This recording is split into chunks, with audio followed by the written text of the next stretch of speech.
Live from Tirana në Top Albania Radio.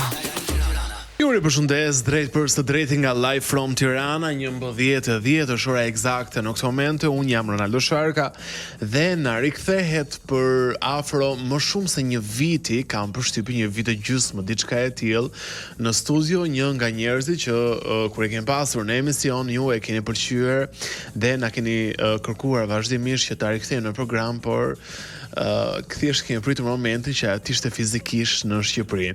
Është ambasadore e paqes në Austri, mësuese dhe trajnuese e vetëshërimit, meditimit dhe zhvillimit shpirtëror, ka studiuar për psikiatri si dhe pedagogji dhe psikologji, përpara se të kushtoj fushës së saj të meditimit dhe vetëshërimit, për të cilin kohërat e fundit flitet shumë dhe kuptohet që është shumë i rëndësishëm. Amadea Stefa, mirë se vjen në Live from Tirana. Mirë se u gjeta. Si jeti? Shumë mirë. Si ka qenë gjithë kjo periudhë për ty? Një periudhë shumë interesante, me thënë të drejtën, për të gjithë Europën, por sidomos nga ana shqiptare. Pse?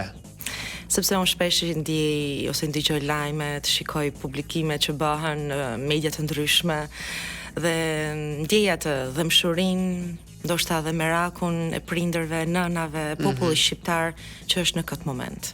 Që do të thot nga ana energjetike ti si e lexon popullin shqiptar në këtë moment? Kur kam shikuar këto demonstratat, me thënë të drejtën, disa video të interesante që ishin dhënë në Instagram, unë kam parë dritat. Kam parë drita, dhe më thënë, shumë të disa njerëz që kanë filluar të rizgjojnë.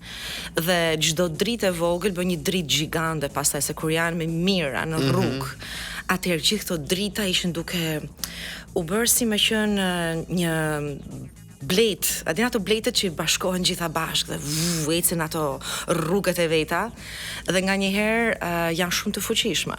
Nuk mund t'i përballosh kur bletet mblidhen të gjitha së bashku, kështu mu dukte ajo energjia shqiptare. E nga ana spirituale, energjetike, ti si e ke lezuar gjithë këtë?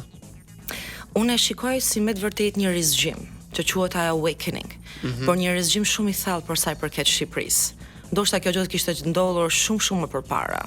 Domethënë që jemi çik i fije, i themun me vonesë, sepse këto gjëra është dash shumë përpara të fillohen që t'i thojmë stop.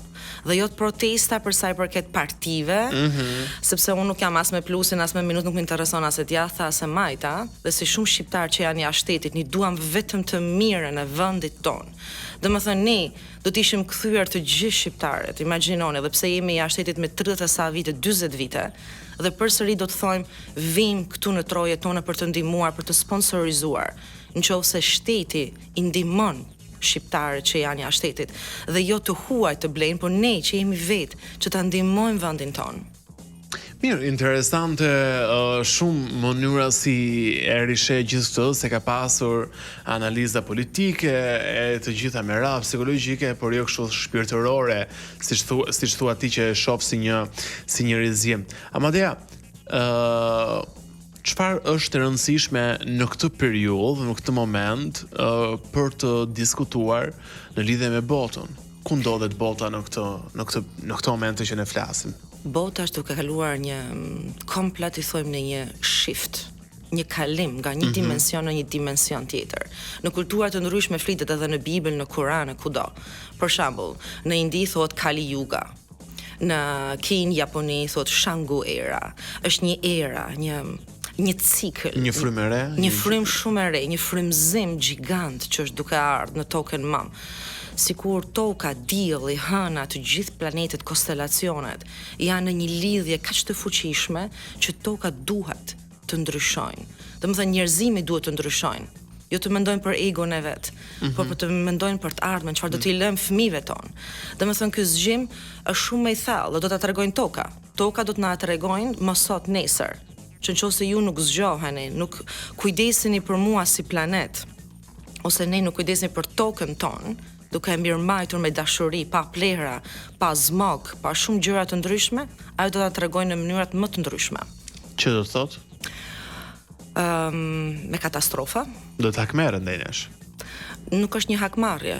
Ne ja kemi bërë vetes. Domethënë është informacioni, energjia negative që është lidhur nga njerëzit, duke bërë luftra, duke bërë gjëra jo të mira, duke pas mirë njëri me tjetrin dhe aty fillojmë herë ne me vetveten tonë.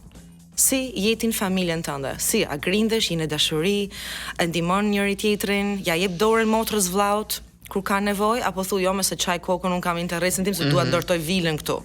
Domethënë, gjitha këto gjëra janë individuale dhe pastaj bën kolektive. Dhe kjo e ndjen toka më dhe më shumë. Dhe vjen një moment thua ku do të ketë ti nuk e quan hakmarrje, e quan të shkojnë gjërat në vendin e vet, kështu quan drejtësi.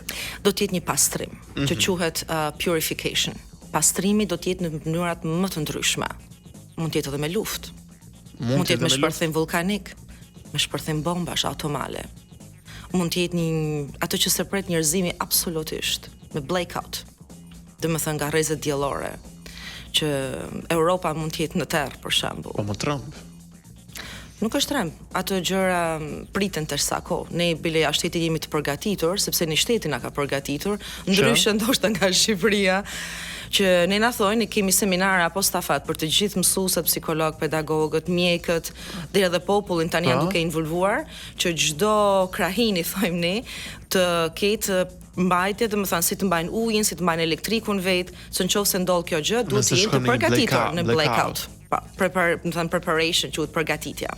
Që kjo mund vi nga fenomene natyrore për shkak të një krize të caktuar, nga se mund vi?